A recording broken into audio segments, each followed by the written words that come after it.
Welcome everyone.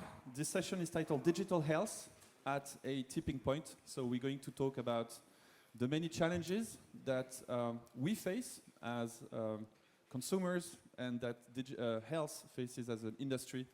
Digital technologies are profoundly reshaping all that industry. What can we do? There's all these new devices that are invading our lives about measuring ourselves, DNA tests, new treatments, new possibilities done, especially for chronic illness.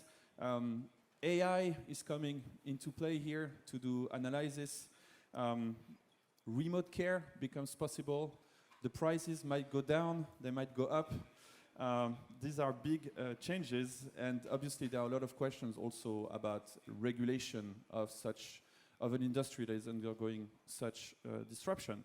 So we have a great panel today. I know every moderator says that at the beginning, but I really think we have a great panel because there is an incredible diversity of perspective. We have somebody who's coming from an insurance company, but we'll see that it's a very innovative insurance company. We have a representative from a pharmaceutical industry, one of the largest drug maker in the world. We also have a startup founder who's going to be sharing his perspective.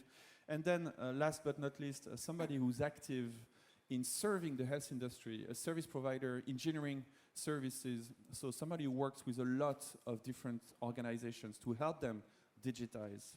The format is going to be a discussion with the panel that I'm going to lead for half an hour, and then we would like to open the floor to your questions.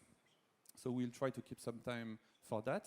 Please raise your hand, wait for the microphone to come to you, stand up, say your name, and ask your question. Please be very brief.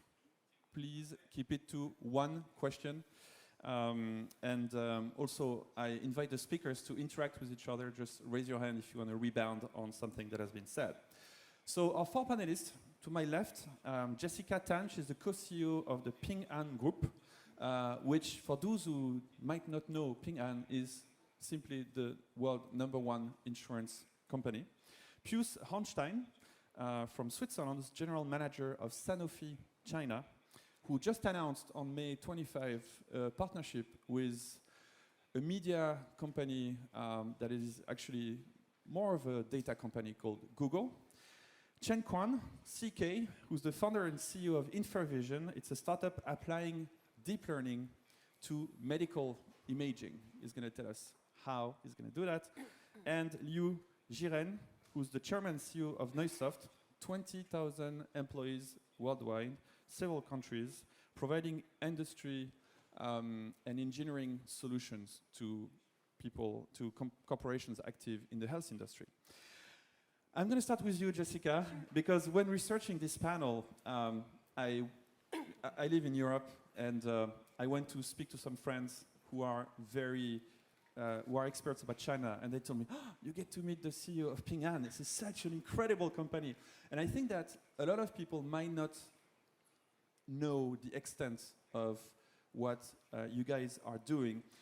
Could you tell us, for example, about Good Doctor, which at least in November 2018, I know in China numbers change a lot, but in November 2018, according to some media reporting, you had 230 million users, 50 million active monthly.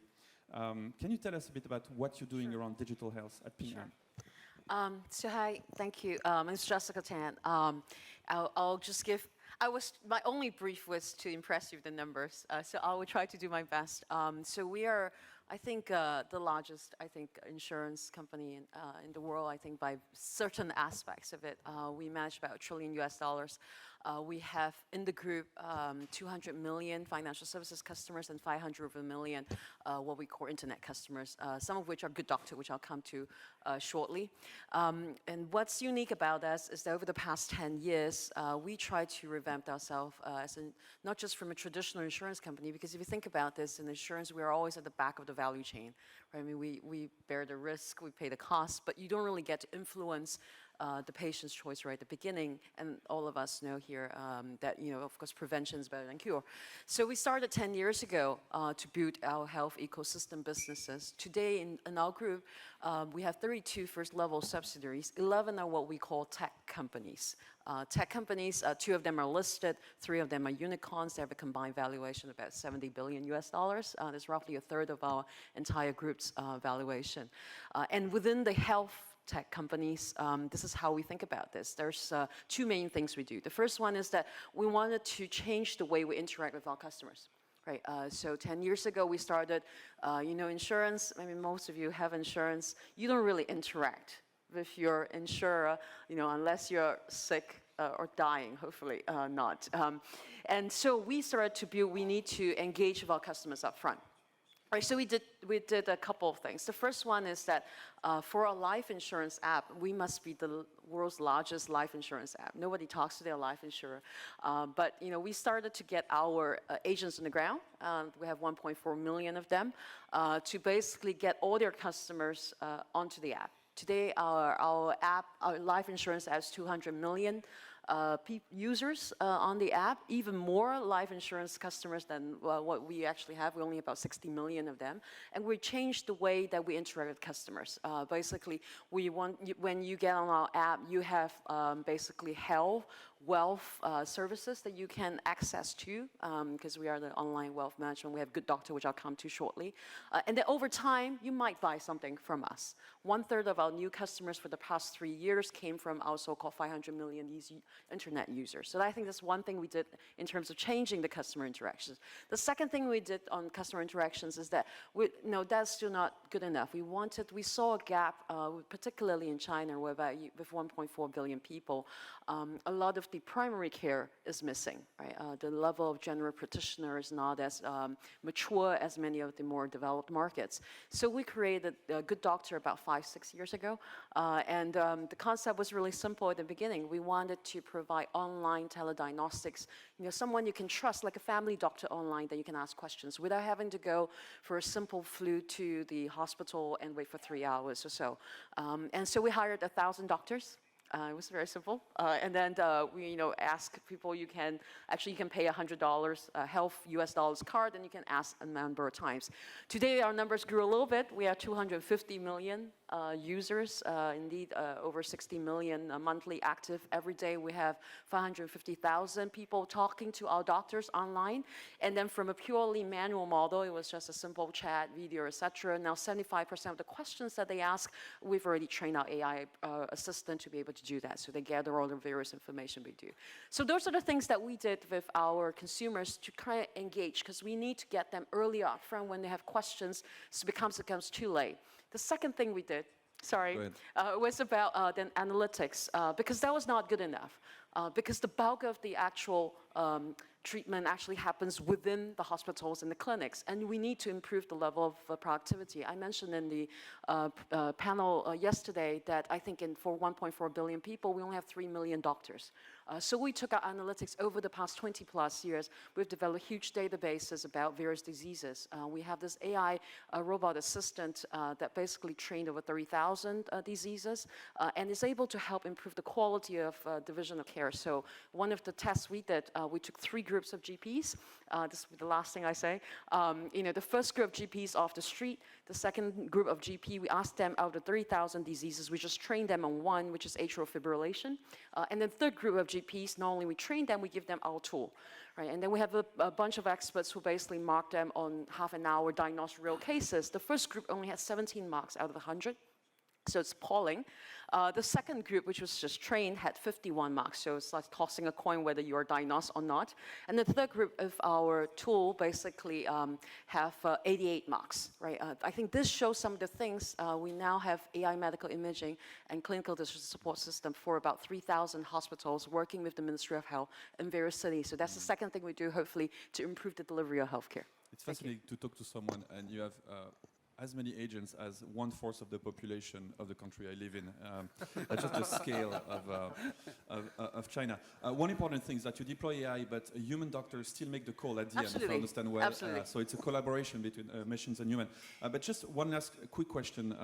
There was this article a couple of weeks ago, I think the world is finally noticing that actually the most interesting business model innovation is happening in China. And there was an article saying Uber is pivoting to fintech, which, by the way, Chinese company have done since 2015. When I dived a bit into your business model, it looks like your data and fintech company hiding as an insurance company a little bit. You also have Lufax as one of your spin-off, and it's a wealth management app. Yeah. So what is the bigger play here? Yeah. Are you building a company on top of all the data you have? Yeah. So I think our play is that we want to change the way we deliver financial services. So that's what we call ecosystem play.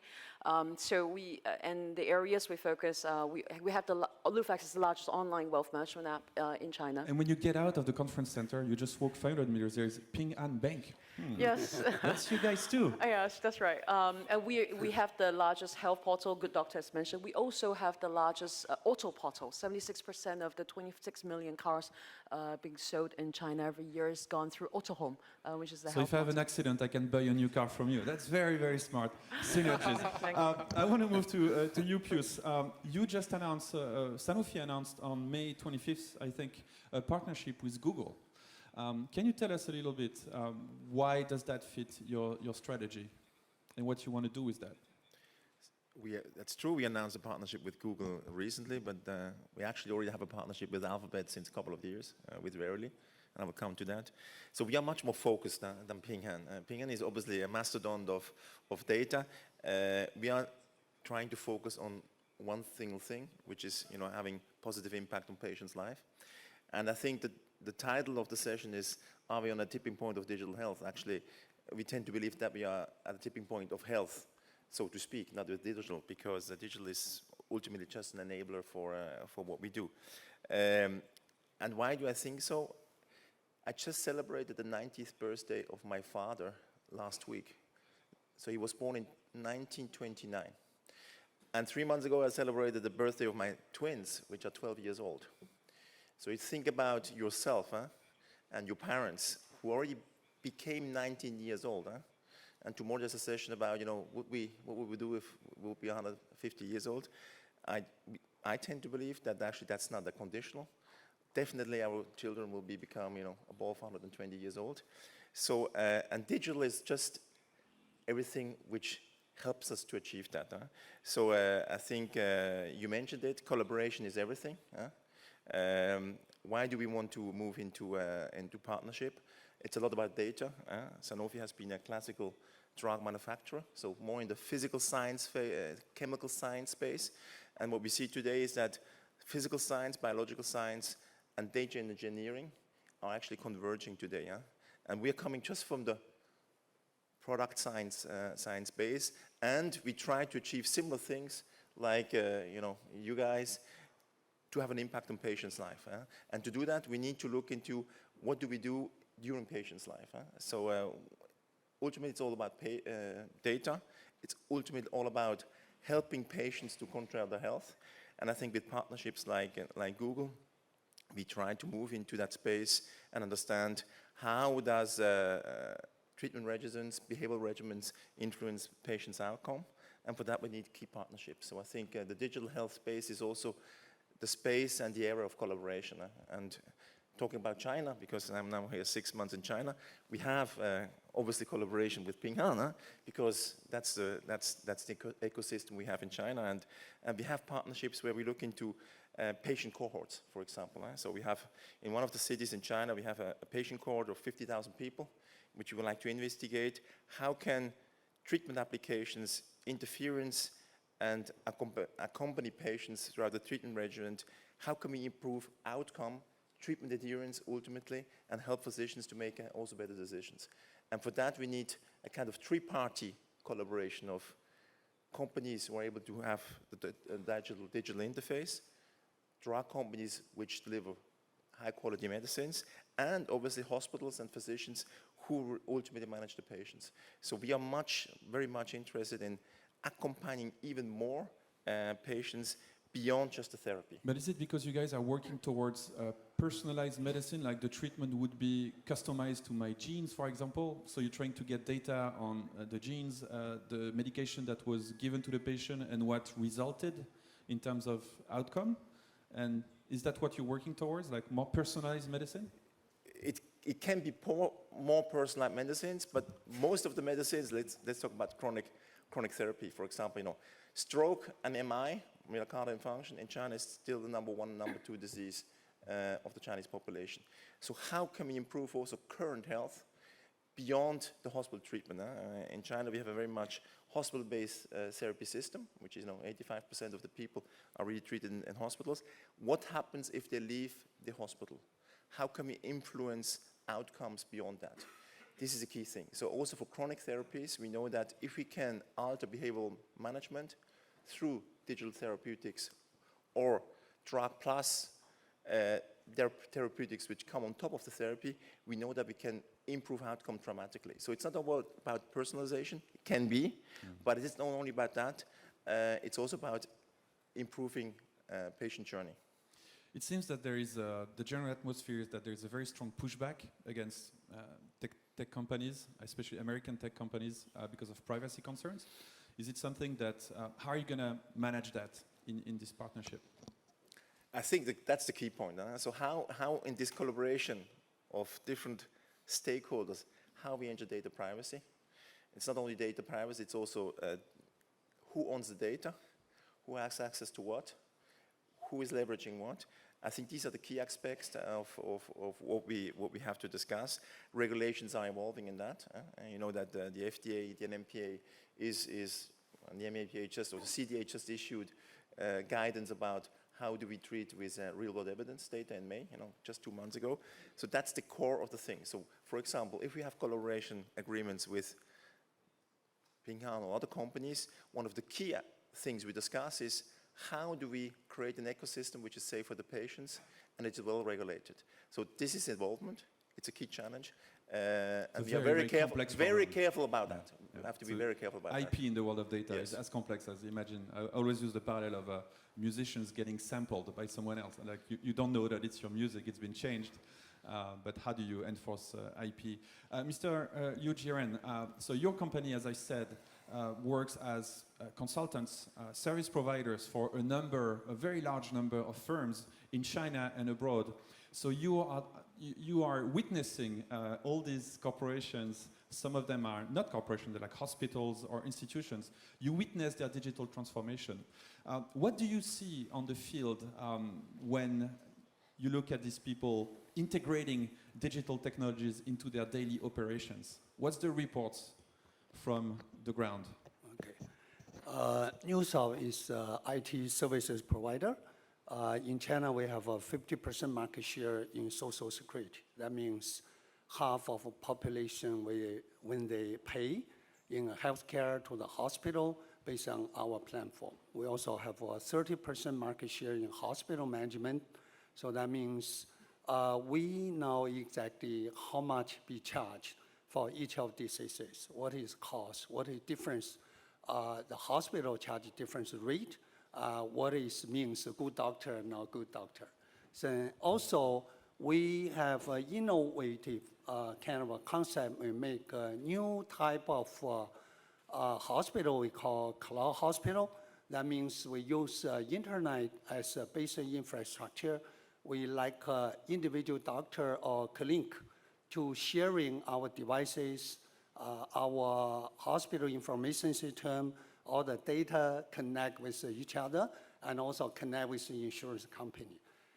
We have another sector is medical equipment. We produce a CT/MR, ultrasound, so that is a basic infrastructure for hospital. So based on our experience, because we work to the both side, one is a payer side, is the social security. In China, hospital income, 70 to 80% of revenue is from insurance, social security. So that means social security is a big customer for hospital. Another hand, we work for hospital. They do the best effort to make more money from insurance. So China, for commercial insurance in healthcare, is not very much developed. The reason is hospital is not transparent. So that make all the commercial insurance is very much nervous to involve this business because it's a bigger risk. So Today, if we talk about the digital health, not very much a success story. Many of startup, like AI, like big data, like internet, come to this new marketplace, but most of them is not success. The reason is very simple. Healthcare is healthcare. Technology, nothing confirmed. Good technology can value the healthcare transformation. But we can confirm best healthcare must be driven by digital technology. So that means digital technology is a part of an ecosystem.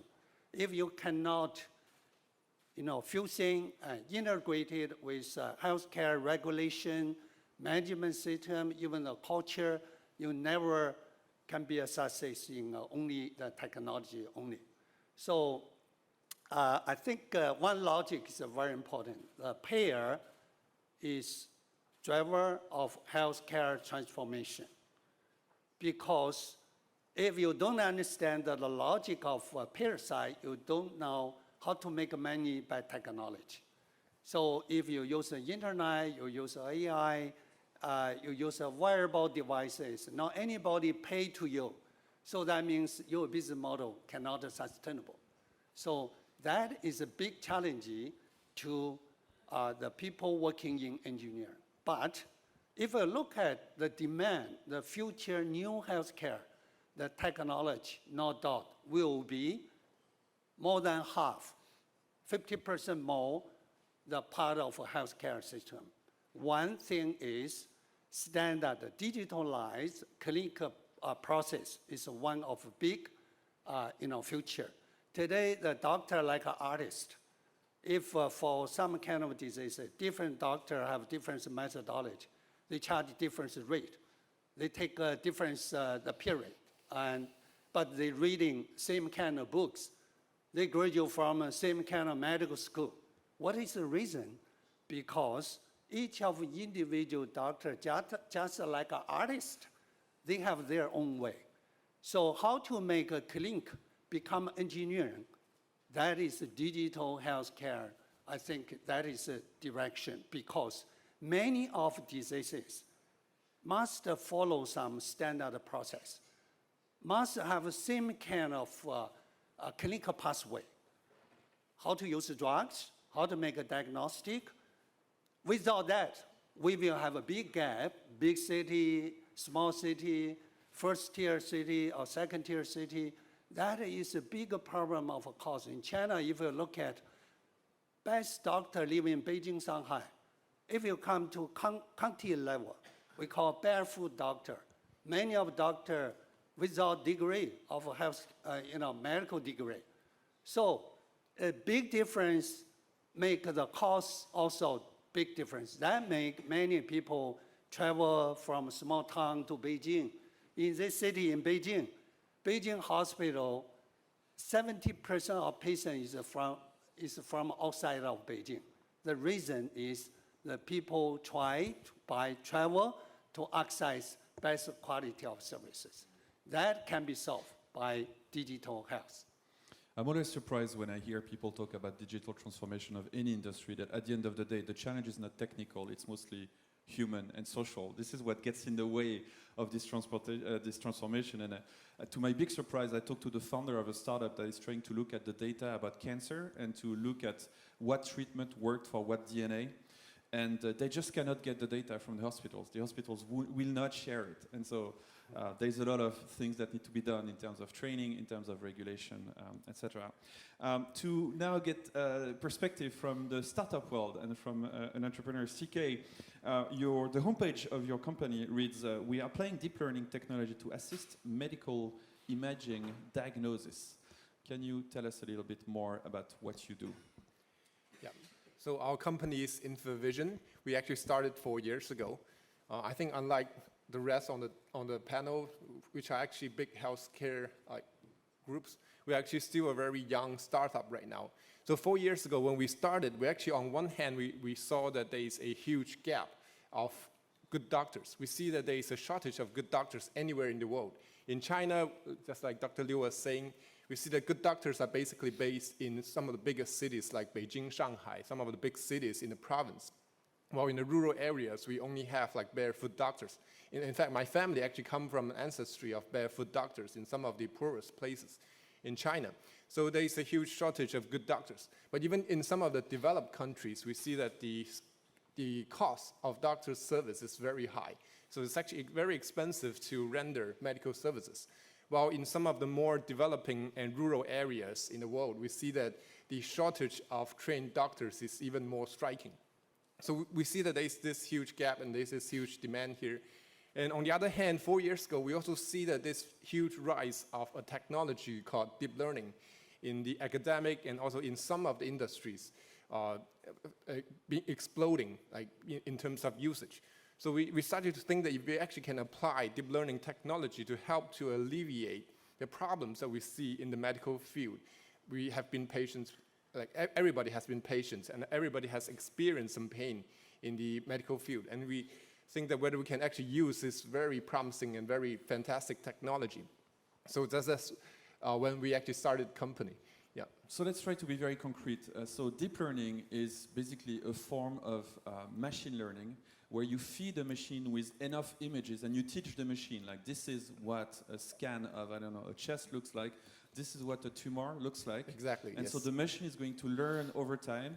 And so it's a way to program a machine, not by telling it, not the usual way, but just by feeding it enough example that it becomes able to recognize what you're looking for by itself. Yes, exactly. So I think the key thing is to be able to feed it with high volume of and high quality data.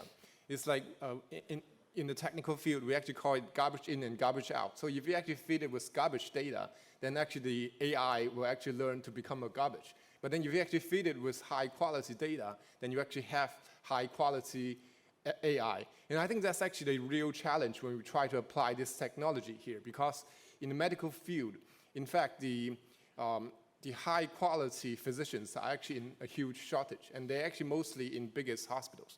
So initially when we first started our company, it's actually pretty difficult. Like hospitals are pretty conservative, and as you say, most of them are not willing to share huge amounts of data for a startup company.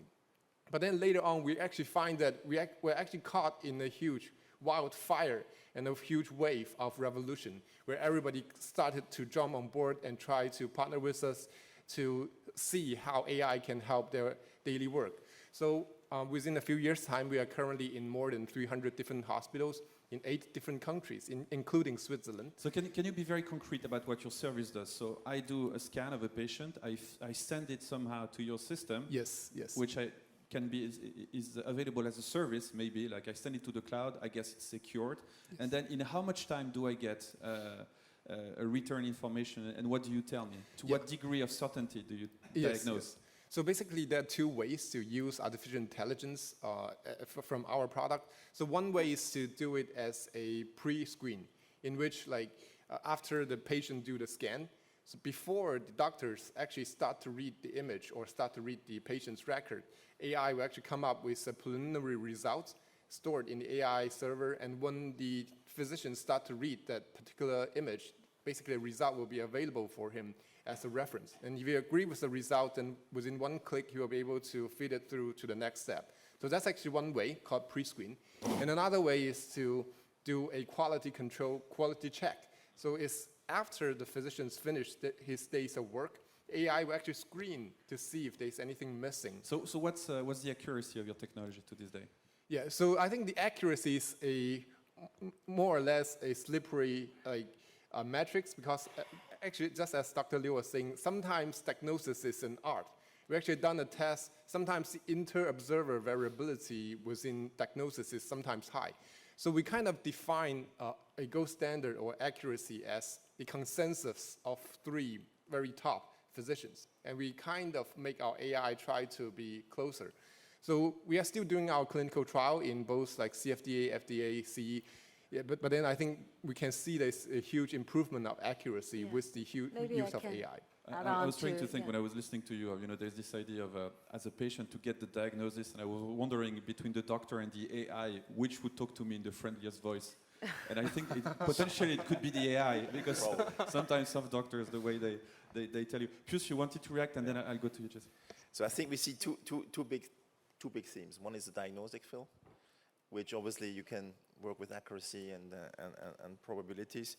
I think, which is a very interesting field. I think the most challenging field is actually how you improve treatment outcomes, and I think comes a bit to also the work which obviously insurance companies does. And the key challenge is what you said, is that how do we define good quality data? How do we find new standards? And how do we value the intervention we do afterwards with new tools on budget impact? Because ultimately, somebody will pay for outcomes. So I think the key challenging point now with pharma companies, regulators, is how to define the right standards to measure outcome and to value outcome and to have new kind of funding beyond drug treatment to impact health outcomes, not only diagnosis. This is something that very few people know, but in AI, the challenge is the data, because the algorithms are actually open source. Exactly. But you need to, the outcome is going to depend on the quality of the data you feed in. Yeah. Jessica, could you, before you Sure. rebound on that, you guys, we're talking about remote access to doctors and the uneven quality of doctors.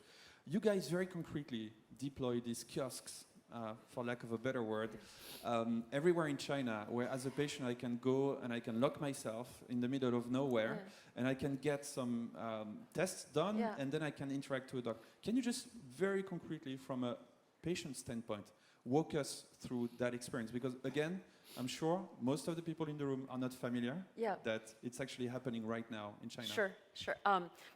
Maybe before that, I'll just quickly close on this point, because I think, because you were asking a lot about AI, I think AI imaging diagnostics is a fairly mature thing, because I think if you have, in that the techniques have now advanced. I mean, even ourselves, we have 40 different medical modules with 3,000 hospitals now. So it's quite easy to do, and actually has huge impact. The radiologists at the beginning, we've already, the first week we deployed actually in the second tier hospital, it will actually come up with both judgment, right? So and it's quite simple. If you think about CT scan, it's 200 over images. And you have to pick for the nodules, there's 3 mm, there's like 3 strands of hair, and the granular kind of, whether it is malignant or not, right? So you can train these models, and it's quite easy to deploy. I think the next part in AI, as Pius was saying, will really be the outcome, which I'll come to later, I think, on prevention. But to your point about remote, there's 2 things we do just to get access, right? Not everything is online, because you still need some face-to-face. So we've done 2 things. One is these kiosks, as you put it. It's actually a little bit adapted from the 1-minute clinic that you have in the US. But what we have is these little kiosks. You can go, and in Shanghai, especially, you go in. There's a video. I mean, you can talk to our doctors online if you want to, or if you just get a medicine, it's a vending machine that you can actually get your medicine. But if it's a prescription medicine, or if you want to talk to our doctors, you can actually video conference online. So it's kind of a little bit like Good Doctor, but instead of just a mobile phone, we actually have a physical presence, and we worked with pharmaceutical retail chain stores that you can go in, and we try to provide a clinic there. So I think that's one part we do. We also do on the rural side, so as part of our CSR efforts. We actually put in what you see in China because of the hollowing out of the villages. Most people left are actually old people or young children, right? So what we do is actually we fashion these container trucks, and we put CT scans and everything in the trucks, and we will go around to the villages, and we'll have 2 days. I've been one of them just 2 months ago, and it's really cute. All the old folks that will be jostling, they had this 1 sheet of paper to do their annual medical checkup, and the whole day they will actually do that. We'll actually hire volunteers within the area, both because they speak the dialect, but also we want continuing healthcare on the ground, and we train the village doctors so that when they get the report back, not only do the people get it on their phone, but also the village doctors get it, and then we put our AI assistant there to help them interpret the results and do this. So these are also things that we try to reach to the far out places as kind of innovation of the remote delivery care. Do we have questions from the audience already? The first question of the day, always the hardest. I'll give you 5 minutes to warm up. Oh, we have a couple of hands, one here, and one here. If we could start with Madame there, who was first. It's like with data. First come, first serve. Hi, my name is Abha Saxena. I used to be working with WHO till last year when I retired from there. My question is that in the public health space, we are talking a lot about dearth of good data and how if we had a lot of good data, we could do a lot of good things with that using digital health and other technologies. And here I see that there are lots of people and companies which have a lot of good data. So the question is, are there thoughts about being able to share this data for public good with organizations other than yours? So that is one. And the second question is related to, you talked about your rural outreach and diagnostics and being able to give people information about what they have. What about follow-up care, follow-up treatment and long-term care? How does that work? So you're raising a very important point about the ownership of data. Who owns the data? As a patient, is that the firm that is gathering it? Should that be a public asset? And the second is about, when I was listening to you, I wanted to ask that, in retail, there's this idea of touch points. There's this idea of that a customer is going to interact with a brand through different channels. I was wondering if the remote access was complementing or replacing the existing channel. Yeah. Maybe answer that second question, and then I'll open up the panel about the first one, because I think there's going to be many perspectives on that. Sure. On the first one, maybe I can also just talk up, because we do a lot of work with the Ministry of Health in China. And I think, firstly, the use of data, I mean, Pius would have a good view on it. We're all very cautious about this. But nonetheless, essentially, the principle we are here to is that the consumer and the entity that gathered the data needs to agree before it can be used for whatever purpose, right? So we worked a lot with the Ministry of Health in basically identifying what are the high-risk factors. So, for example, we worked with Chongqing, with 20 over million population of the Ministry of Health to identify what people with high-risk COPD. We realized that 16.7% of the folks above 40 years old actually have early signs of it, and 80% of them don't really know.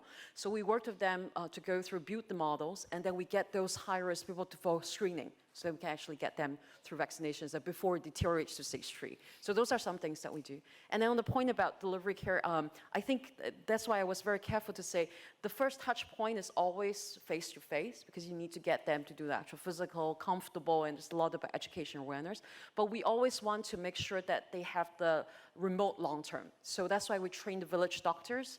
The village doctors, they also have our app, which is linked to our specialist center, and we give them our little AI robot, that assistant that I say you can ask various questions. Think of it like a kind of, we call it Ask Bob. It's like a specialized Google that actually is built on knowledge graphs about like just diabetes.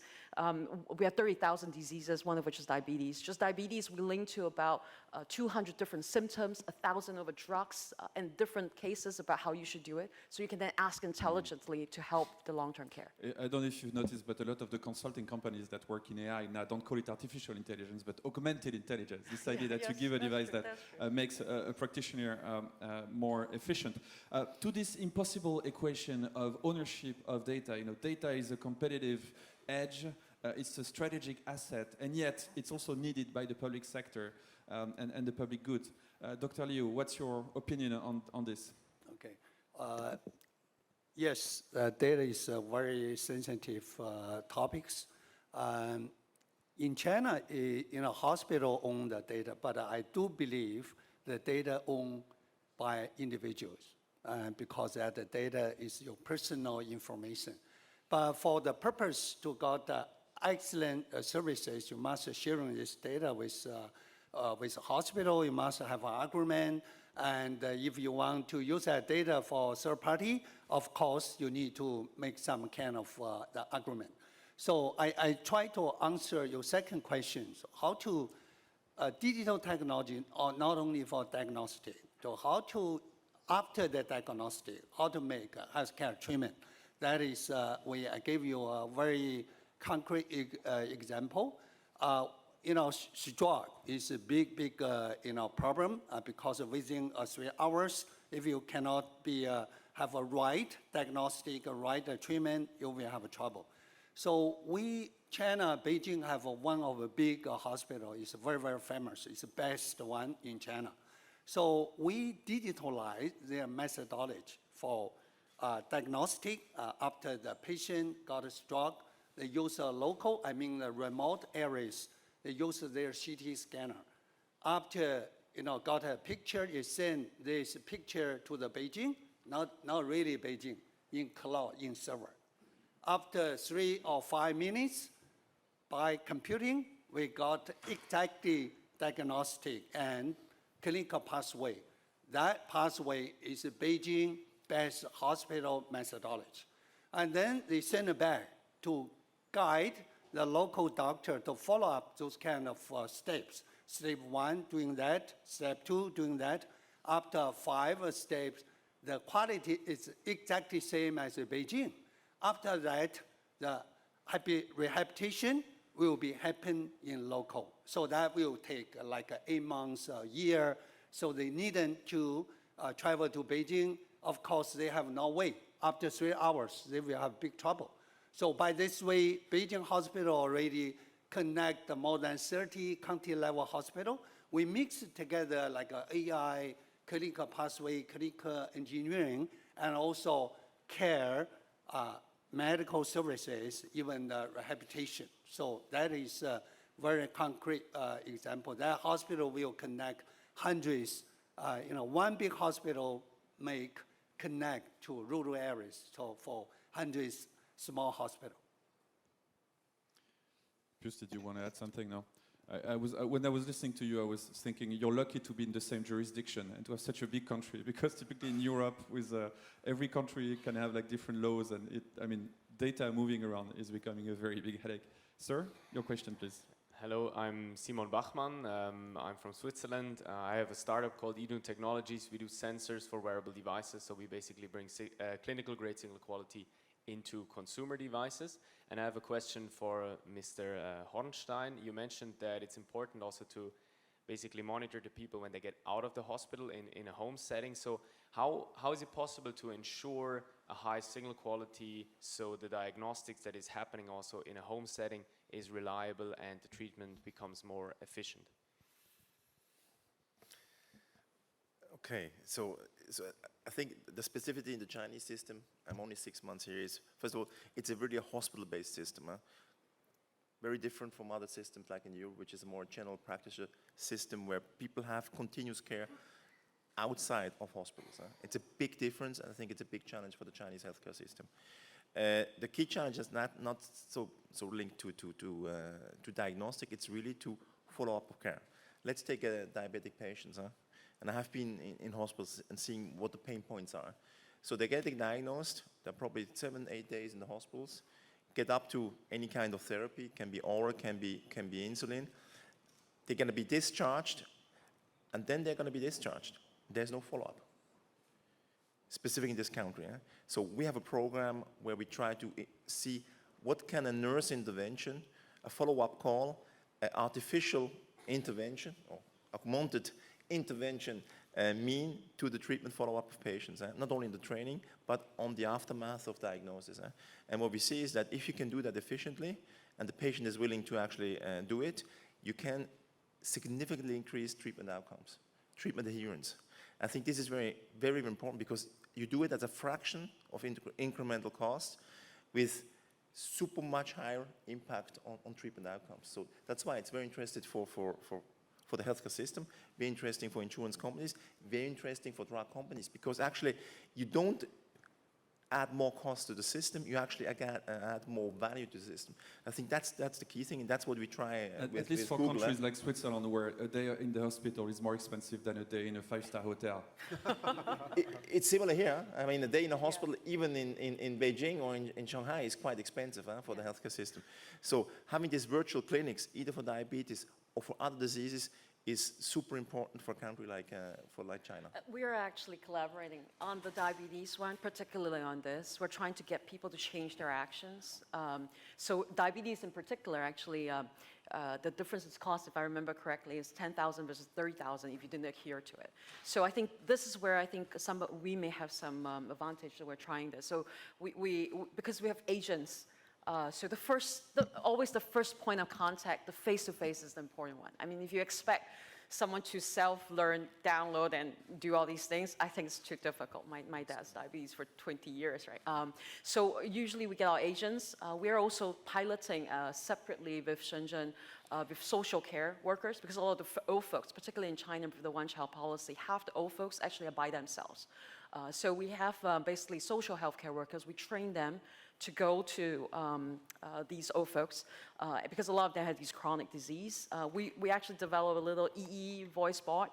We teach them how to do it. So that every day they'll say, oh, I measured my kind of glucose level or what it is. It will actually remind you, oh, have you taken your medicine today and stuff. And then, but it's still very preliminary. I think changing the behavior is something very difficult, which is why I'm very open that we have to collaborate somehow, because this is something where it's so rare, it's good for the patients, it's good for everybody, it's good for the payer, it's good for everybody wins in this particular case. Yeah, and if I trust my friends who are doctors who tell me that they have this huge issue with self-medication, like people showing up to their office and say, doctor, Google says I have cancer. You know, it's like, according to Wikipedia, I must have cancer. And you know, it's just a flu. And also reminds me of, I read there was this study that when you, people who make diagnosis from images, if you add to the image a picture of the patient, they do a better diagnosis because it reminds them that actually dealing with a human being. So like their empathy goes higher and they put more effort into working. So I think the human element should not be taken out of the equation because it seems to result in better care. Madame, if you could introduce yourself and ask one question, please. Hi, I'm Alexandra Greenhill. I'm a family physician from Canada, and I'm one of the startup founders here with Care Team Technologies, and we're focusing on that question of what happens between visits to patients who have multiple conditions. So it's a smart overlay on all of the other tools. Because part of the problem I see is people are being thrown all of these fantastic programs, but it's by body part or by type of illness that they have. And no one seems to understand the same person is actually managing on average 7 chronic conditions, and that they have a family unit around them that wants to be involved. And so as the caregiver of my family, I now have 17 different logins for one person times multiple in-laws and other people. So how do we manage that sort of a real life experience of people when we're still thinking of 320,000 apps in the App Store, each dedicated to a single use? So I guess the question is about the fragmentation of the technology as it is today, that you know, you have a solution, you guys have a solution, you have a solution, and if I have to interact with different solutions, then it's multiple logins.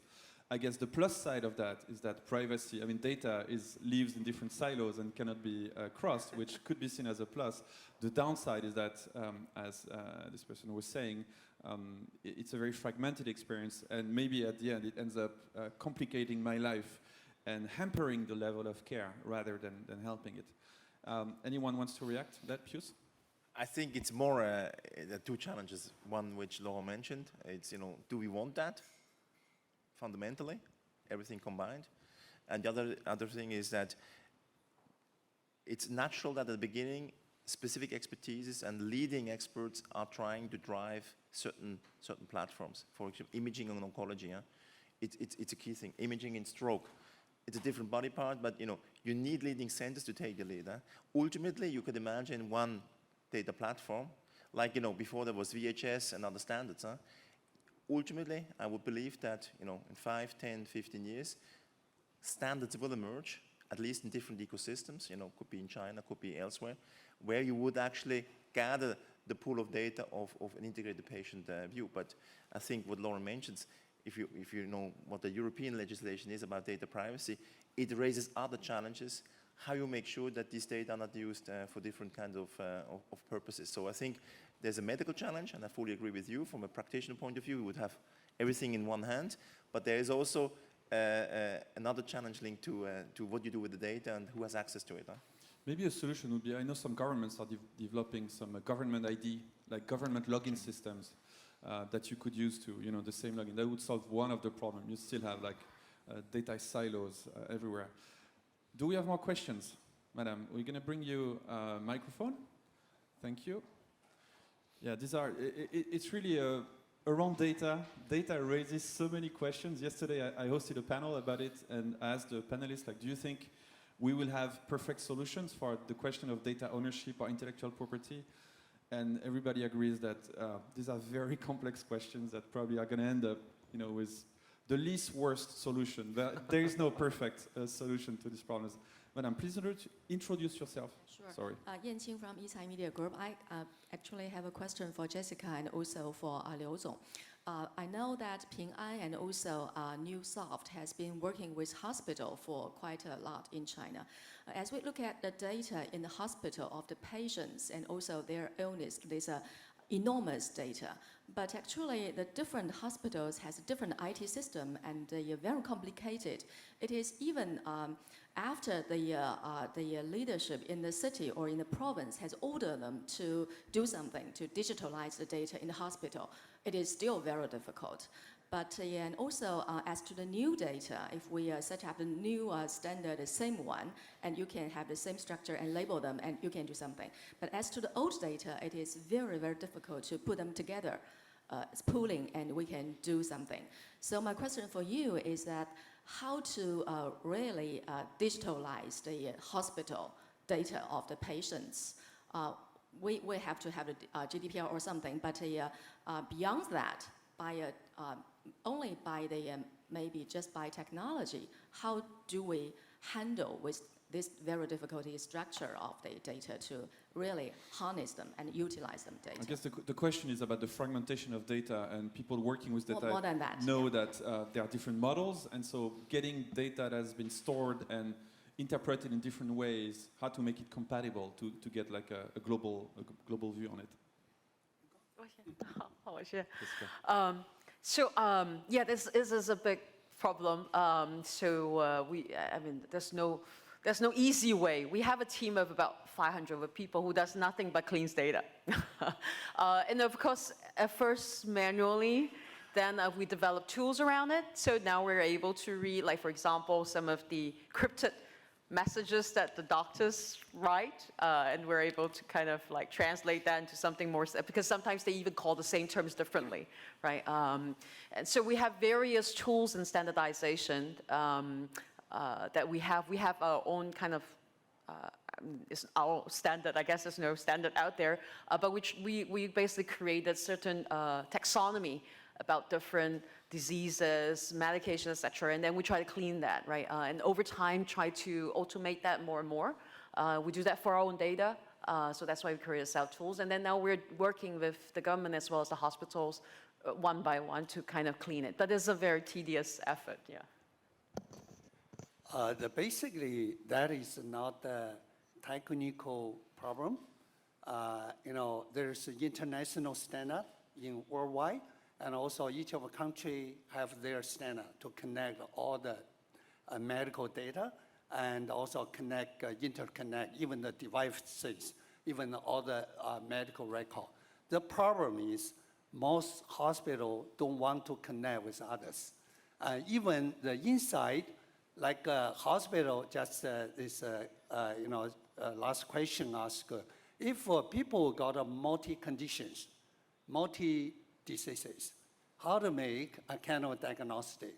So maybe some patient come to hospital, they meet each of doctor, all the doctors say, you have no problem, but the patient have problem. The reason is each of doctor based on their own knowledge to make a diagnostic, but they put together maybe a case difference. So that is we're talking about integrated medicine. So data is very important. So I don't think there's a problem for technology cannot connect, but because of logic at the back, like the money, like reputation, maybe they can lose some the customer. But in China, some of city did excellent works, like city of Ningbo, all the medical institute, all the data in same platform. Every individual medical doctor, even they come to different small clinic or big hospital, all the data sharing in same platform. So each of individual, you can download the apps, they call Cloud Hospital. You can access you can, to say all the history, the data or information you get a service in different medical institute. So that means the problem is not technology. It's easy to solve the problem, but in a hospital, they have their logic. I sit on the board of a startup. We do compare the price of money transfer services. So we connect to 300, 400 different data models from all the PSP, the payment service operators. And the only way we could solve that was to add our own data model. So by trying to solve that problem, you actually make it worse in a way. And then our model is not the standard. But also when I was listening to you, I was thinking about airlines that make sure they have airplanes from different brands. Because if something happens, like what's happening now with the 787 Air Max or whatever, the number of that airplane, if it gets grounded, you don't want your whole fleet to be grounded. So there is also fragmentation, also has good sides that typically in the technological world, if you have one type of server and somebody finds a hack, then the multiplicity of brands ensures more safety. So very hard problem again. CK, just wanted to ask you something because one of the underlying discussion here is about regulation. We hover a lot around regulation issues. I think the regulatory framework has really changed. Like you can see, I don't know if you guys noticed, but to go to a different field, like Facebook announced Libra, it took the US Senate 12 hours to make a statement about it. I think I've been in technology for 25 years. Before, it would be 10 years, not 10 hours for the regulator to respond. You see some proactive regulators now giving sandboxes. You see fast tracking. What's your experience with regulation as an entrepreneur trying to bring a new technology to the market? Yeah, I think healthcare and medical industry is a very special industry in which we have a huge information asymmetry between the patients as well as the service provider. The service provider simply have so much information that the patient doesn't have. So that's why we actually need a very strong regulatory body to ensure that the rights of the patients is being maintained, it's being protected. So that's why a lot of the new services, even though the new service might have a lot of value for the patient, it still has to go through an entire regulatory process to get reimbursed, to get approved. I think that's the basic logic behind this. I think for AI, especially when we talk about data, I think the key thing is that for AI technology, the best part is that the business model of AI is not dependent on reselling the data, just like internet companies. So it's more or less like we learn from the data, but then afterwards, the data is actually not useful, especially for the privacy information. It's basically not useful for the AI model anymore. It's actually the model itself that is actually the part that we use. And furthermore, I think in terms of regulatory concerns, I think the key thing is it's actually not the procedure itself, but actually whether or not the technology is safe to use and whether or not it's actually effective for the patient. And in fact, I think in the medical field, as a new technology, you have to go through an entire academic proof to be able to peer review your technology to see if actually in terms of like the clinical values is actually living up to the standard, if it is actually safe for the patient to use. So I think right now, even for AI itself, we are also going through this massive process of validating its value, validating its safety. So I think we are actually in this process, and we are actually working with regulators from different countries to make sure that this is what we get at the end of the day. Yeah. We have 1 minute and 20 seconds remaining. I'd like a closing statement from the four of you. The title of the session was Digital Health at a Tipping Point. Do you think we are at a tipping point? And if yes, why? Yeah. So yes, I think so. But I wanted to, I think it requires working across different groups. I wanted to leave one point for everyone. Data is not fragmented. It has no use. Just in our diabetes model, we found that if a person who had high risk of had diabetes have 3 sets of factors contributing there. 40% is from their health factors. This is where hospitals have it. 40% is due to this person's background. These are, you can call it family. And then 20% is basically lifestyle factors, which are all what the monitoring health devices have. Right? Only when you get it together, then you can actually make reasonable models out of it. So I would think that there's a lot to be done in terms of collaboration here. We need all the data to come together so that it can be exploited for better. Not just wearing Pius. stuff. Yeah. Definitely yes. I think it's a tipping point. I think it's a tsunami. With 5G, it will even increase more. and I think we can only resolve it with collaboration. Yeah, 5G, except in Switzerland, where it's been forbidden for some reason. CK. I don't know. Yeah, I think absolutely yes. I think the demand is here, the technology is here, the talent, different talents is also coming into this field. So I would definitely say that we will see the revolution coming. Dr. Liu, tipping point? Yeah, digital health is the future of healthcare. I think digital technology will help the healthcare make a big transformation. We call that a new healthcare system will come out by the support of digital technology. Thank you very much. Please give a warm round of applause to our panelists, Jessica Tan, Pius Hornstein, Chen, Kuan, and Dr. Liu. Thank you very much. Have a great day.